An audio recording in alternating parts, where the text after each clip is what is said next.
नमस्कार। सफल किसान शीर्षक के तहत हम हर बार एक सफल किसान की कहानी जो है दर्शकों के सामने लाते हैं, जो कि हमारे किसान बिना किसी तकनीकी मार्गदर्शन या सरकार द्वारा चलाई गई विभिन्न योजनाओं की जानकारी के बिना काम करते हैं। और एक सफल किसान जो कि सरकार द्वारा चलाई गई योजनाओं और विभाग द्वारा दी गई तकनीकी जानकारी के तहत फसल उत्पादन करता है, उसमें क्या फ़र्क होता है और उसमें कितना अंतर है। इसी कदम के तहत आज हम एक किसान श्री भोपाल वर्मा, जो कि गांव डंडिया, डाकघर देवला, तहसील सुन्नी, जिला शिमला के निवासी हैं, इनकी कहानी आपके सामने प्रस्तुत कर रहे हैं। प्रदेश की अर्थव्यवस्था कृषि का अहम स्थान है। कृषि से ग्रामीण क्षेत्रों में आर्थिकी को बल मिला तथा प्रदेश में कृषि विभाग से प्रत्यक्ष एवं अप्रत्यक्ष तौर पर सैकड़ों लोगों को आय साधन उपलब्ध हुए हैं। इसी कड़ी के तहत मशोबरा खंड में भोपाल सिंह वर्मा गांव द्यांगल, डाकघर देवला, तहसील सुन्नी, जिला शिमला का किसान, जिसको कृषि विभाग से पावर टिलर व अन्य कृषि उपकरण किसान की मांग के अनुसार व उसकी आवश्यकता के अनुसार उपलब्ध करवाए, जिससे लघु किसान भोपाल सिंह की आय में बढ़ोतरी हुई। कृषि उपकरणों के माध्यम से भोपाल सिंह ने अपने क्षेत्रों में सब्जियों का अच्छा उत्पादन किया, साथ में अन्य फसलें लेकर अच्छी आमदनी अर्जित की, जिससे भोपाल सिंह वर्मा अपने क्षेत्र में लघु व सीमांत किसानों के लिए प्रेरणा स्रोत बन गए। किसान अगर सरकारी योजना के साथ अपने समयबद्ध मेहनत और अपना अनुभव जोड़ दे तो आय दोगुनी हो सकती है। मैं पिछले 38 सालों से खेती का काम कर रहा हूँ और जब मैं छोटा था तो यह काम का सारा जो सीखने का कार्यक्रम रहा मेरे पिताजी की वजह से मैं आज यहाँ पे पहुँचा हूँ, जिन्होंने मुझे इस तरह का विभिन्न तरीके के जो तरीका आज वो भले ही बदल चुका है, लेकिन जिस तरीके से काम करना है ज़मीन पे उस तरीके से हमने शुरू किया है। भले ही आज ये मॉडर्न एग्रीकल्चर हो चुका है, लेकिन उनके मार्गदर्शन पे ही मैं अपने जब मैं 10 साल का था तब से लेकर मैं ये काम शुरू करते करते यहाँ तक पहुँचा हूँ। आज भोपाल सिंह 7 बीघा जमीन पर कृषि कर सालाना आय 10 से 11 लाख तक विशुद्ध लाभ ले रहा है। भोपाल सिंह ने नवीनतम तकनीक और कृषि उपकरणों का प्रयोग कर क्षेत्रवासियों को नई राह दिखाई। भोपाल सिंह समय समय पर कृषि विभाग व बागवानी विभाग से संपर्क करते रहते हैं तथा विभाग के विशेषज्ञ उन्हें कृषि बागवानी संबंधित महत्वपूर्ण जानकारी उपलब्ध करवाते रहते हैं तथा सही मार्गदर्शन भी देते हैं। सोलर रिपेलर का बनवाया, फिर लगवाया, तो इसके लिए भी हमने डॉक्टर डीपी शर्मा जी से पहले राय मशवरा लिया। तो उन्होंने जब हमें हरी झंडी दी कि ठीक है, तो हमने तब ख़रीदा और लगाया। और भी मशीनें हैं, जैसे हम लोग वेजिटेबल ट्रांसप्लांटर है, मैं तो पिछले 1-2 साल से उनसे डिस्कस करता रहता था कि कोई ऐसी मशीन मिलती जो हमारा काम आसानी से कर देती। तो उन लोगों ने का भी मैं धन्यवाद करना चाहता हूँ कि उन लोगों ने मेरे जैसे छोटे किसान का भी सहयोग दिया और डॉक्टर डीपी शर्मा जी के मार्गदर्शन में भी हम लोग ये कार्य सफल कर सके। श्री भोपाल वर्मा जी जब हमारे सब्जेक्ट मैटर स्पेशलिस्ट बसंतपुर में कार्यालय स्थित है उनके संपर्क में आए और उनसे तकनीकी जानकारी और तकनीकी सहयोग की मांग की गई, तो और संबंधित जो सब्जेक्ट मैटर स्पेशलिस्ट है उनको इस विषय में जो है पूरी जानकारी दी। उनके संपर्क में आने से पहले ये वर्मा जी जो है वो लगभग 7 बीघे में किसानी करते थे और इनकी सालाना आय जो थी, आमदनी जो थी, वो 1.5 से 2 लाख रुपए थी। मशीनीकरण से उपलब्ध कृषि योग्य जमीन की उत्पादकता बढ़ाई जा सकेगी। साथ ही गांव में रहने वाले नौजवानों के लिए कृषि को अधिक फायदे का सौदा और आकर्षक व्यवसाय बनाया जा सकेगा। हमारे देश और प्रदेश की कृषि में एक बड़ा बदलाव आ रहा है। मशीनीकरण से कृषि क्षेत्र को बदल कर रख दिया है।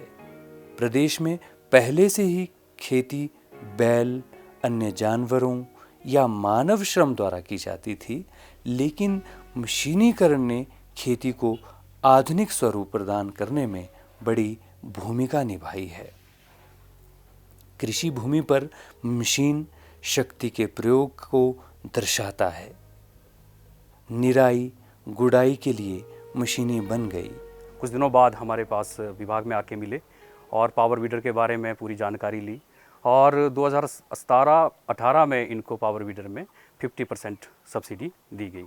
और जैसे वर्मा जी कह रहे हैं कि इनके तो 7-8 बीघे का फार्म लैंड होल्डिंग है जहाँ पे ये सारी खेती करते हैं। तो इससे पहले इनकी ट्रेडिशनल खेती थी और बुलॉक्स पे प्लोइंग होती थी। तो आज पावर वीडर से इनको एक तो जुताई के लिए फ़ायदा हो गया और दूसरा जो वीडिंग वर्क्स है, निराई गुड़ाई का कार्य भी वो पावर वीडर से हो रहा है। दरअसल मशीनीकरण भूमि, जल, ऊर्जा संसाधनों, उर्वरक और कीटनाशकों जैसे इनपुट को प्रयोग के अनुरूप बनाने में महत्वपूर्ण भूमिका निभाता है। तकनीक का पहला लक्ष्य होता है कार्य को सरल और लाभकारी बनाना। मशीन से कार्य करने पर हमारा श्रम व समय दोनों की बचत होती है। 10 लोगों का काम खाली एक मशीन कुछ टाइम, जहाँ 10 लोगों ने काम करना एक दिन में, वो कुछ घंटे में एक ही मशीन करके दे रहे।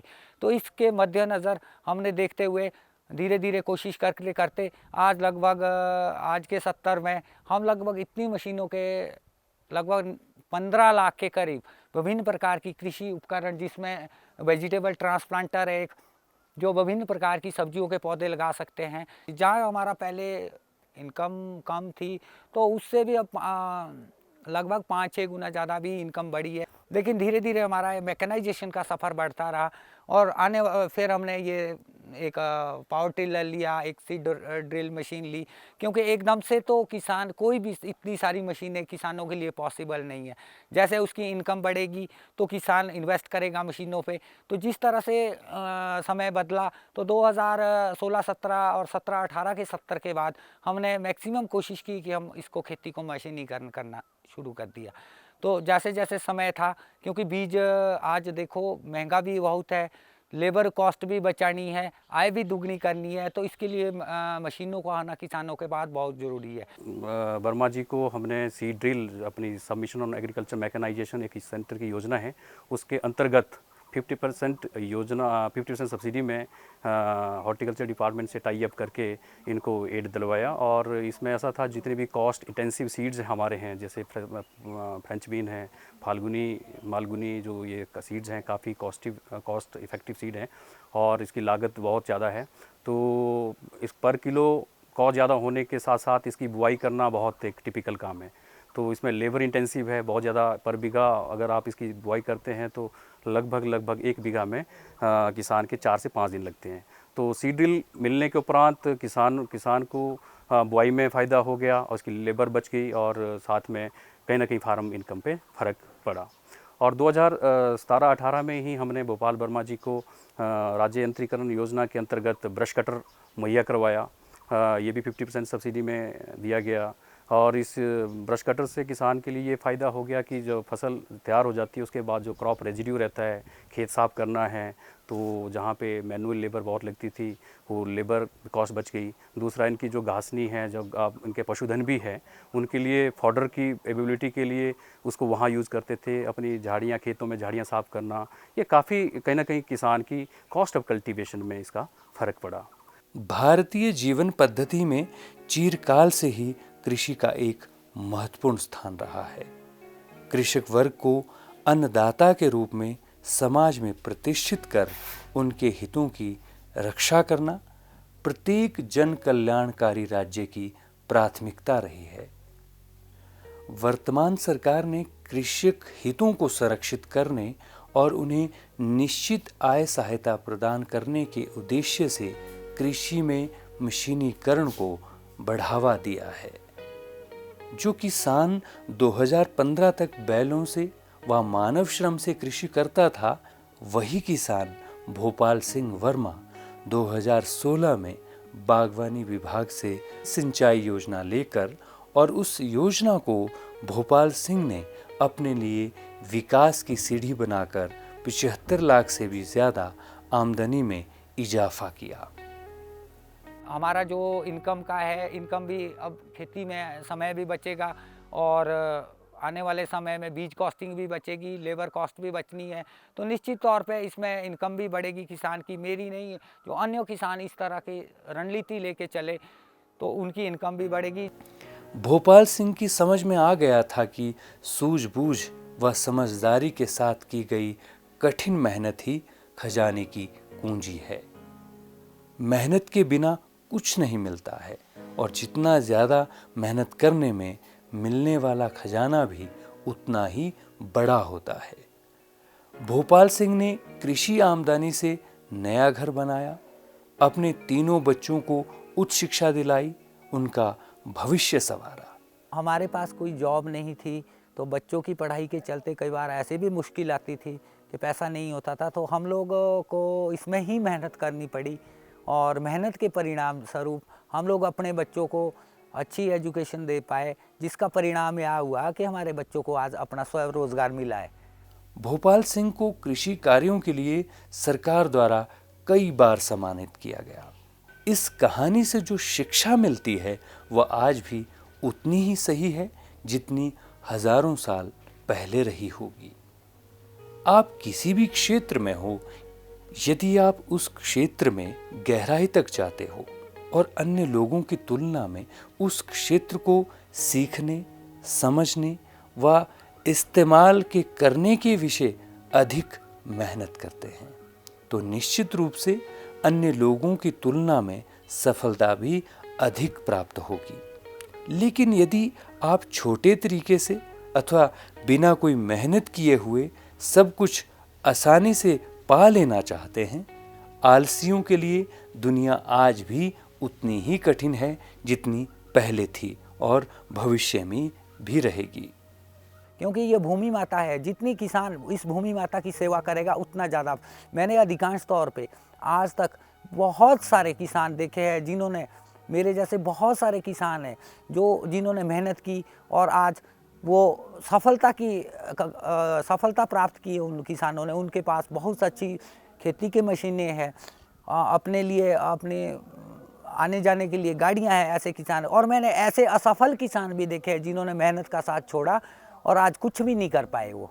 तो इसीलिए अन्य किसानों को भी मेरा संदेश है कि हम लोग सभी किसान हम अपनी भूमि माता की सेवा करें। जैसे एक मेरे जैसा भोपाल सिंह वर्मा आज भूमि माता की सेवा करके यहाँ तक पहुँचा है, तो मुझे विश्वास है कि अन्य किसान भी इस भूमि माता की सेवा करके सफलता प्राप्त अवश्य करेंगे।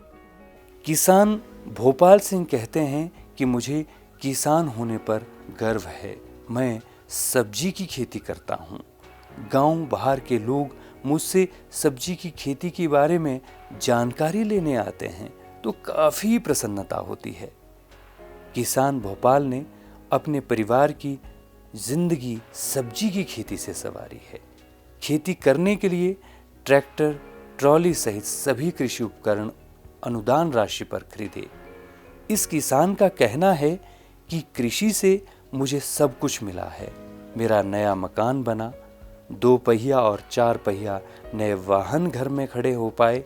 भले ही भोपाल सिंह गांव में रहते हैं, सुविधाएं शहर से कम नहीं हैं। भोपाल सिंह अपने खेत की सब्जियां स्थानीय मंडी शिमला बेच देते हैं। कुछ व्यापारी लोग भोपाल के खेत से भी सब्जियां खरीद कर ले जाते हैं। बाकी जो हमारी सब्जियों का उत्पादन होता है उनको हम इकट्ठे होकर, जो हमारा ग्रुप है एक जय किसान बागवान डेवलपमेंट ब्लॉक बसंतपुर तहसील सुन्नी के नाम से ग्रुप है हमारा, वो सारे फार्मर एक गाड़ी में इकट्ठा करके मंडी को सब्जी भेजते हैं और शाम को वही गाड़ी वाला हमारे को पर्ची और वो पेमेंट लेके घर पे ही मिल जाती है। तो इस तरह से मैं अन्य किसानों को भी संदेश देना चाहता हूँ कि आप मेहनत से जुड़े रहें और सफलता अवश्य मिलेगी। किसानों की आम समस्या है जंगली जानवर और आवारा पशु, जो किसान की मेहनत के अधिकांश भाग को नष्ट कर देते हैं। भोपाल सिंह भी इस समस्या से परेशान था, लेकिन भोपाल ने इस समस्या का समाधान भी खोज निकाला और एक यंत्र सौर ऊर्जा से चलने वाला अपने खेत में लगा दिया। सौर ऊर्जा से चलने वाला यह यंत्र बहुत सारे पशु पक्षियों और जानवरों की आवाज़ निकालता है, जिससे रात में जानवरों और दिन में नुकसान करने वाले पशु पक्षियों से छुटकारा मिला और मेहनत काम आई। ये एक तरह का इलेक्ट्रॉनिक डिवाइस है जो जंगली जानवरों को किसानों की फसलों से प्रोटेक्ट करवाता है, और जिसमें कि ये तरह तरह की आवाज़ें आती है जो कोई भी जंगली जानवर हो इसको आवाज़ से देख के या तो खेतों में ही नहीं आता है, अगर आया हो कहीं साइड से तो वो दूर चला जाता है। जिस तरह सरकार द्वारा सोलर फेंसिंग चलाई जा रही है, उस तरह का वो थोड़ा सा ज़्यादा महंगा होने के कारण, या कोई किसान भाई जिनके नहीं लगवा पा रहा है, या उसके खेत जैसे हिमाचल में हमारे शिमला के अंदर भौगोलिक स्थिति है कि एक खेत किसान का इस जगह है, दूसरा खेत, तो वहाँ सोलर फेंसिंग का मुश्किल है। तो इसलिए ये डिवाइस वहाँ के लिए बहुत ज़्यादा कारगर सिद्ध है, क्योंकि आजकल देखा गया है कि अगर किसान को सबसे ज़्यादा नुकसान किया जा रहा है तो जंगली जानवरों के लगभग एन एवरेज देखा जाए तो किसान की 30 से 40% फसल हर साल किसान की वो जंगली जानवर खा जाते हैं, तो जिससे कि किसानों को काफ़ी नुकसान उठाना पड़ता है। तो इसके लिए हमने एक अपनी इनोवेटिव सोच से ये बेंगलोर में इस तरह का डिवाइस बनाया, और आप देख सकते हैं ये मटर की क्रॉप लगी हुई है, इसमें 3 बार हार्वेस्टिंग भी हो चुकी है और फुली ये प्रोटेक्टिव हुई है जंगली जानवरों से। वर्मा जी से डिस्कस हुआ कि सर हमारे बहुत इंसेक्ट्स का रहता है, और जो हमारी जितनी फसलें हैं उसमें फली छेदक या दूसरे इंसेक्ट्स की प्रॉब्लम्स रहती हैं। तो मैंने इन्हें लाइट ट्रैप के बारे में मोटिवेट किया, और light trap, solar light trap के बारे में बताया गया। सोलर लाइट ट्रैप एक तो डायरेक्टली आपकी सोलर एनर्जी का इस्तेमाल करके एक लाइट लगा के रात को चला के उसमें जितने भी लेपिडोप्टेरन फ्लाई हैं, आपके पोर्ट बोरर हैं, आप सारे जितने भी उसके एडल्ट्स हैं वो अट्रैक्ट होके वहाँ पे डेड हो जाते हैं। तो इससे कहीं ना कहीं अब जैसे वर्मा जी कह भी रहे हैं इनकी जो इंसेक्टिसाइड का जो मैंने मटर की बुआई करी है इसमें इंसेक्टिसाइड का कोई भी इस्तेमाल नहीं किया है।